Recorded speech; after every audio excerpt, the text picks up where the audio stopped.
Hello and welcome to week 10.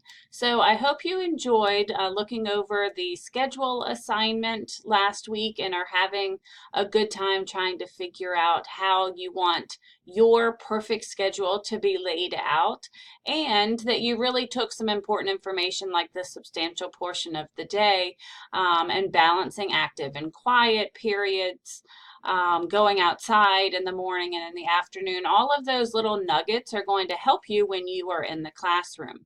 But this week we're going to move into a different section of the textbook, and it's really going to be looking at developmental domains.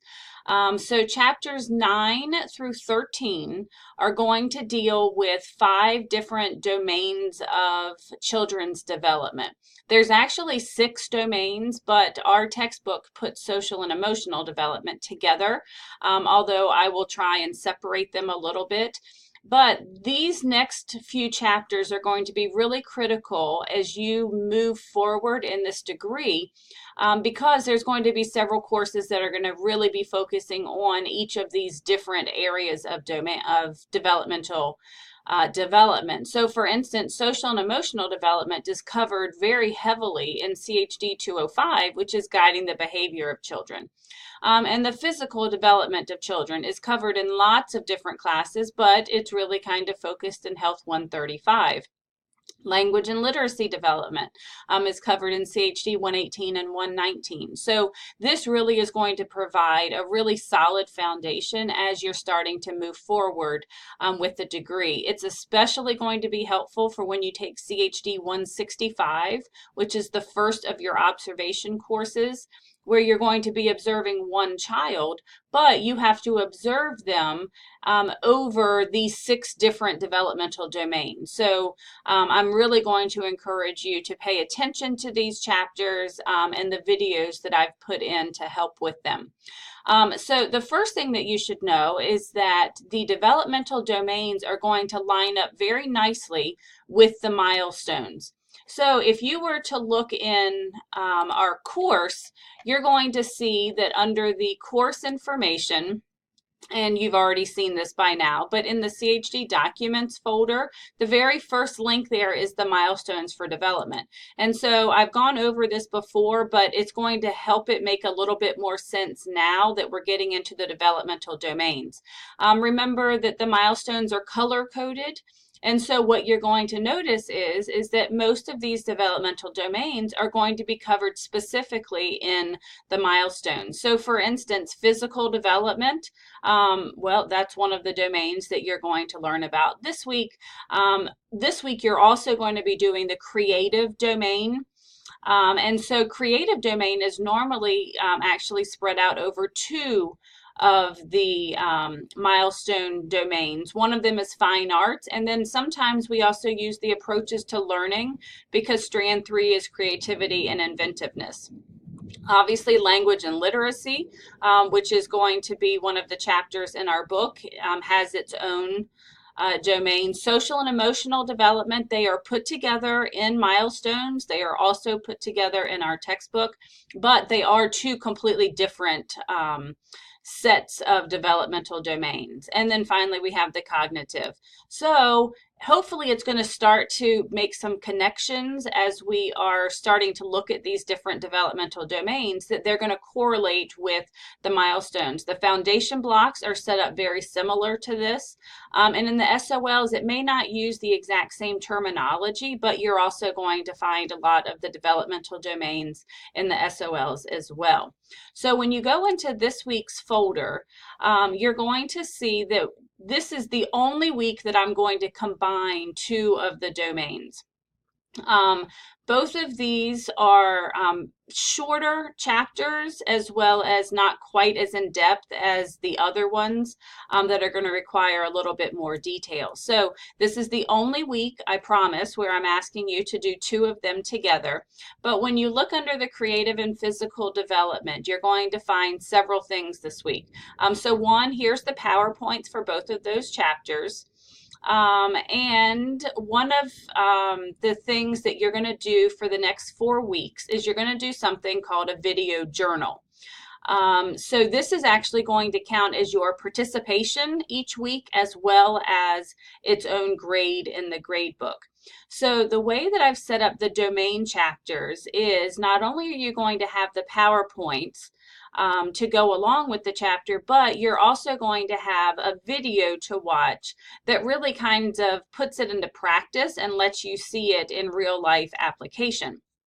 So what you're going to do for each one of these weeks is you're going to create a journal entry based on the video. So this week, even though we do have two different domains, the physical and the creative, I only have one video for you to watch. And I'll be honest, the reason is I've never found a creative development video that I really, really enjoy and that I think is going to be really helpful to you. So for this week, even though you do have two domains, you're only going to be watching one video. And this is the video. It's on YouTube, so it should be easy to get to. But what I want you to do after watching the video is I want you to create a journal entry. I'm the only person who's going to see it. You don't have to respond to anybody else, but they're really easy to complete. So once you've watched the video, you're going to click on the link that says video journal. And this week it's the physical domain. Next week it'll be cognitive, then language and literacy, and then social and emotional. But you're really going to put two good paragraphs in these journals. And so one is, I want to know, what are your 5 biggest takeaways from the videos? And please don't just use bullets like number 1, number 2, 3, 4, 5. Explain what the concept was, why you thought that that's such an important thing that you want to take away from the video. And then I also want you to have an application paragraph where you're going to tell me, now that I've watched this video, how can I use this information? If you are in a classroom right now, how can you use it right now? And if you're not in a classroom right now, then how can you use it in the future? But as you've already learned by now, I'm very much a practical kind of teacher, and I want you to be able to use this information, to apply this information when you're out in the field. So all you have to do when you click on the link for the video journal, you're going to see that it's going to pop up. It's going to look like this. And all you have to do is click on Create Journal Entry. And you are just going to type directly into the box. And then at the bottom, there's a place where it says Post Entry. That is all that you have to do.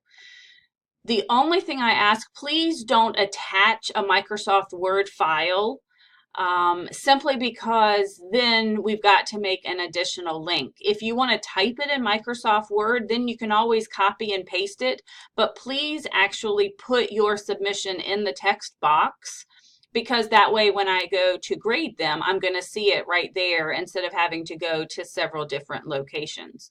And as I said, this is going to double dip. So it's going to give you 100 for the week in participation. And as long as you have done a good job of taking the video and exploring it in depth, then it's another 100 in the grade book as well. So for the next 4 weeks, that's what you're going to be doing. There will be no other discussion boards. This is all that I want you to focus on each week for your participation, is spending time watching the videos. None of the videos are longer than 30 minutes, so I'm not asking you to sit for hours and hours, but I do think that videos are a great way to be able to take all the words that are in the textbooks and put it into practice.